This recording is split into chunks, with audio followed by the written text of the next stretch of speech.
Okay students, आज का जो हमारा लेक्चर है वो है नॉर्मलाइजेशन का। तो नॉर्मलाइजेशन बेसिकली क्या चीज़ है? Is a process of organising the attributes and table of a relational database to minimise redundancy. Redundancy क्या है कि जो रिपीट हो रहे हैं वैल्यूज बार बार।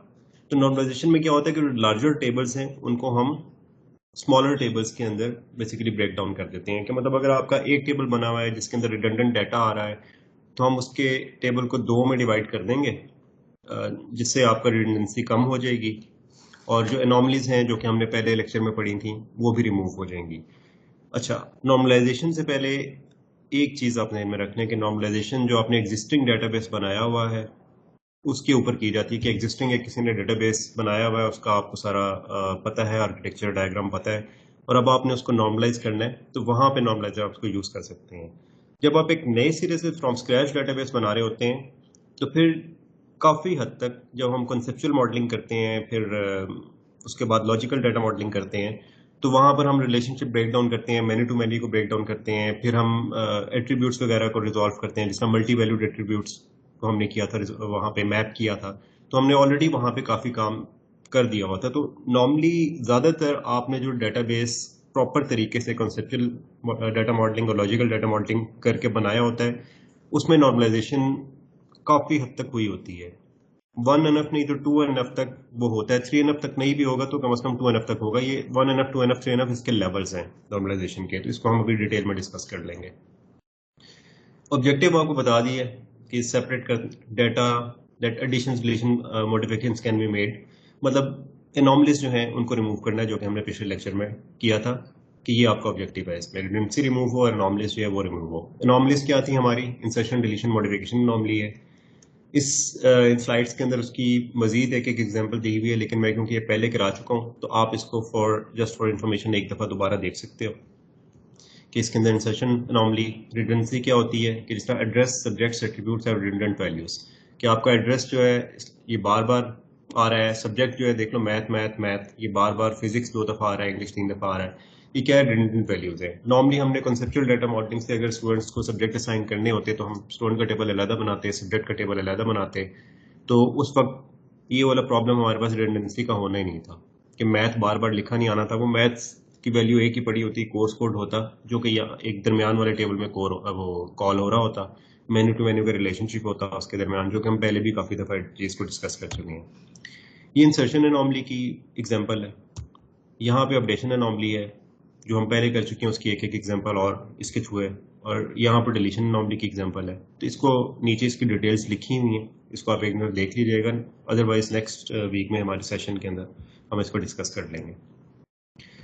नॉर्मलाइजेशन, डिफरेंट फॉर्म्स और लेवल ऑफ नॉर्मलाइजेशन होते हैं, first, second, third, fourth, fifth. हमारा सिर्फ यहाँ पे थर्ड नॉर्मल फॉर्म तक हम जाएंगे, इससे ज़्यादा हम डिटेल में नहीं जाएंगे।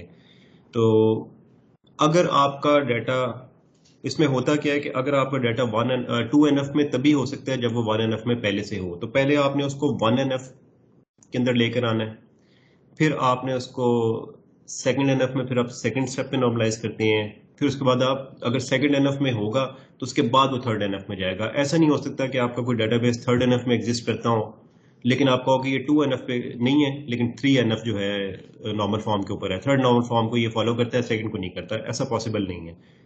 अगर वो थर्ड को तभी फॉलो करेगा जब फर्स्ट और सेकंड दोनों इंप्लीमेंट हो चुके होंगे फॉर्मल नॉर्मल फॉर्म्स में।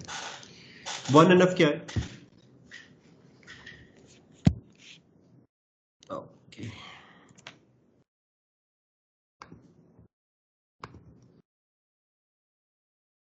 1 NF में basically a relation is in 1 NF, ठीक है, if every attributes in every row can contain only single atomic value। जिस तरह यहाँ पे स्टूडेंट स्किल्स का टेबल, स्टूडेंट का सरनेम है, नेम है, स्किल्स। सरनेम क्या होता है? नॉर्मली फैमिली नेम को कहते हैं आप। तो स्टूडेंट का सरनेम है, नेम है और स्किल्स हैं। The attribute skills can contain multiple values, therefore this relation is not in 1 NF। कि जो स्किल्स का एट्रीब्यूट है इसमें मल्टीपल वैल्यूज होगी। जिस तरह आप प्रोग्रामिंग स्किल्स की अगर आप बात करते हैं तो C++, जावा और SQL प्रोग्रामिंग, मतलब ये 3 स्किल्स हैं उसकी। अगर आपने इस तरह टेबल बना लिया तो स्किल्स की एक वैल्यू है, लेकिन अगर आपको याद हो कि हमने लॉजिकल डाटा मॉडल जब किया था वहां पे हमने मल्टी वैल्यूड एट्रीब्यूट्स को जब मैप किया था तो इसका सेपरेट टेबल हमने वहां पर ही बना दिया था। तो अगर आप प्रॉपर तरीके से कॉन्सेप्चुअल और लॉजिकल डाटा मॉडलिंग करोगे तो आपका डेटाबेस ऑलरेडी 1NF में ही होगा। अगर आप मल्टी वैल्यूड एट्रीब्यूट्स को लॉजिकल लेवल के ऊपर मैप कर दोगे तो जाहिर बात है उसका टेबल अलग हो चुका होगा, ये हम पहले भी देख चुके हैं। तो आपका 1NF में पहले से ही होगा। यहाँ पे 1NF में प्राइमरी की का कॉन्सेप्ट नहीं होता। यहाँ पे होता क्या है कि बेसिकली आपका टेबल है इस तरह, एक बंदे ने टेबल बनाया था student ID, student name, knowledge.